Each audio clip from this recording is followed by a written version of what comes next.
انصاف کے دوہرے پیمانے سے بدامنی اور تباہی کے راستے کھلتے ہیں، مولانا ارشد مدنی کا بیان۔ صدر جمعیت علماء ہند حضرت مولانا ارشد مدنی نے کہا کہ ہلدوانی میں پولیس فائرنگ اور ظلم کا شکار ہوئے لوگوں کے ساتھ اس مصیبت کی گھڑی میں جمعیت علماء ہند شانہ بشانہ کھڑی ہوئی ہے۔ وہاں امداد اور ریلیف کا کام شروع ہو گیا ہے۔ ہلدوانی میں پولیس کارروائی کی سخت مذمت کرتے ہوئے انہوں نے کہا کہ پولیس کے ظلم اور بربریت کی ایک لمبی داستان ہے، خواہ ملیانہ ہو یا ہاشم پورہ، مراد آباد ہو یا ہلدوانی، ہر جگہ پولیس کا ایک ہی چہرہ نظر آتا ہے۔ حالانکہ پولیس کا کام امن و امان قائم رکھنا اور لوگوں کے جان و مال کی حفاظت کرنا ہے، لیکن افسوس کہ پولیس امن کا داعی بننے کے بجائے اقلیتوں اور خاص کر مسلمانوں کے ساتھ ایک فریق کی طرح معاملہ کرتی ہے۔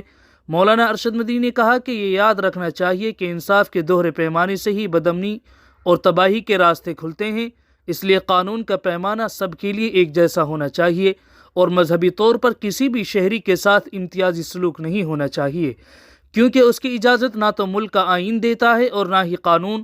انہوں نے آگے کہا ہے کہ ملک ڈر اور خوف سے نہیں بلکہ عدل و انصاف سے چلتا ہے اور ترقی کرتا ہے، اور اگر ملک کی ایک بڑی آبادی خود کو غیر محفوظ تصور کرنے لگے تو یہ انتہائی خطرناک اور مایوس کن بات ہے۔ مولانا ارشد مدنی نے کہا کہ یاد رکھیے، جمہوری نظام اور مساوات ہی سے کسی بھی ملک کی ترقی کا معیار طے کیا جا سکتا ہے، محض دعویٰ کرنے سے کچھ نہیں ہوتا۔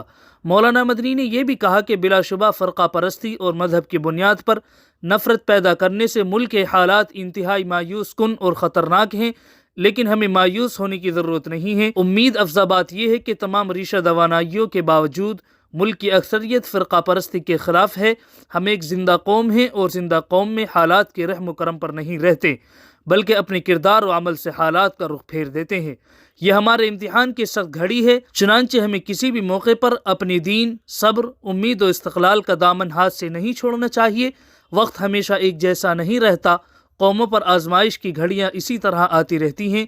مسلمان دنیا کے اندر فنا ہونے کے لیے نہیں آیا، مسلمان 1400 سال سے انہی حالات میں زندہ ہے اور قیامت تک زندہ رہے گا۔ مسلمانوں کو اپنا حوصلہ بلند رکھنا چاہیے، اس چراغ کو کوئی بجھا نہیں سکتا۔ رہتی دنیا تک اللہ اللہ کہنے والے رہیں گے، جس دن وہ نہیں رہیں گے یہ دنیا بھی نہیں رہے گی۔ یہی ہمارا ایمان و عقیدہ ہے۔